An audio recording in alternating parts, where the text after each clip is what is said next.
ಸರಿ ಕ್ವಶನ್ ಮತ್ತೆ ಮೂರು ವರ್ಷ ಸೋಲತ್ತೆ ಅಂತ ಹೇಳಿದೀರಾ, ಅದೇನು ಗಿಮಿಕ್ ಸರ್? ಇವಾಗ ರಿಲೀಸ್ ರೆಡಿ ಆಗಿದೆ, ಟ್ರೆಂಡ್ ಅಲ್ಲಿ ಇರೋಣ ಅಂತಾನಾ ಅಂತ ಹೇಗೆ?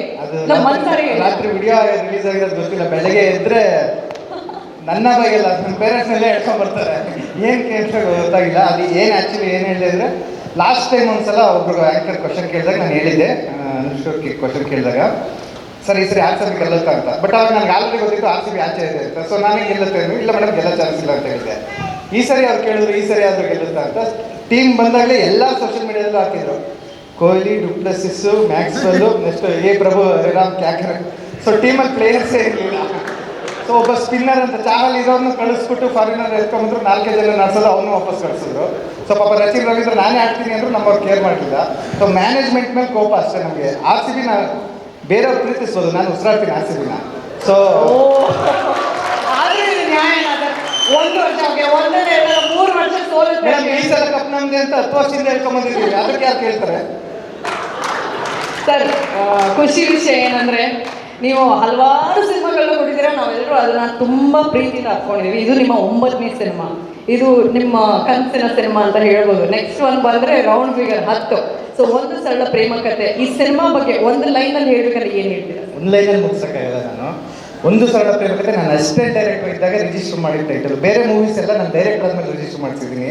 ಸೊ ಈ ಟೈಟಲ್ ಇದೆಯಲ್ಲ, ಅಸಿಸ್ಟೆಂಟ್ ಡೈರೆಕ್ಟರ್ ಇದ್ದಾಗ ರಿಜಿಸ್ಟರ್ ಮಾಡಿದ ಟೈಟಲ್ ನಾನು. ಸೊ ಅಫ್ಕೋರ್ಸ್ ಸಿಂಪಲ್ ಆಗಿ ಒಂದು ಸ್ಟೋರಿಗೆ ಈ ಟೈಟಲ್ ಇಟ್ಟಿದ್ದ. ಬಟ್ ಆಮೇಲೆ ಗ್ರೂಪ್ ಡಿಸ್ಕಷನ್ ಮಾಡಿ ಇಲ್ಲ ಕ್ಯಾಚಿ ಆಗಿರೋಣ ಹಾಗೆ ಹೇಗೆ ಅಂತ ಸಿಂಪಲ್ ಆಗಿ ಒಂದು ಸ್ಟೋರಿ ಆಯಿತು. ಅದಾದಮೇಲೆ ಚಮಕಿಗೆ ಈ ಟೈಟಲ್ ಇಟ್ಟಿದ್ದೆ, ಮತ್ತೆ ಅದು ಚಮಕ್ ಅಂತ ಆಯಿತು. ಸೊ ನಾನು 10 ವರ್ಷದಿಂದ ರಿನ್ಯೂವಲ್ ಮಾಡ್ಕೊಂಡು ಬರ್ತೇನೆ ಇದೆ. ಸೊ ಫೈನಲಿ ವಿನಯ್ ಸರ್ ನೋಡಿದ ತಕ್ಷಣ ಸರಳ ಅನ್ನೋದು ಮ್ಯಾಚ್ ಆಗುತ್ತೆ.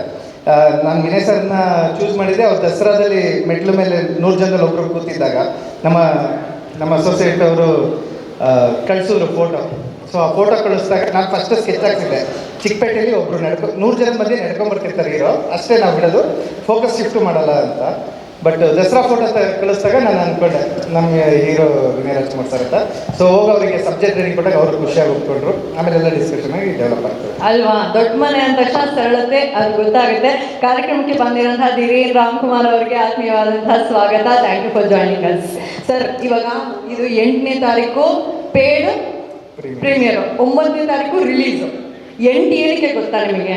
ಅದು ಲಕ್ಕಿ ನಂಬರ್ ಅಂತ. ಯಾರ್ದು? ಇವ್ರದ್ದು. ಬನ್ನಿ ಸರ್, ಮುಂದೆ ಬನ್ನಿ ಸರ್. ಅದು ಏನು ಲಕ್ಕಿ ನಂಬರ್ ಸರ್? 8 ಯೂಶಲಿ ಎಲ್ಲರೂ ಇಗ್ನೋರ್ ಮಾಡ್ತಾರೆ, ನೀವು ಏನಕ್ಕೆ ಅದನ್ನೇ ಚೂಸ್ ಮಾಡಿದ್ದೀರಾ?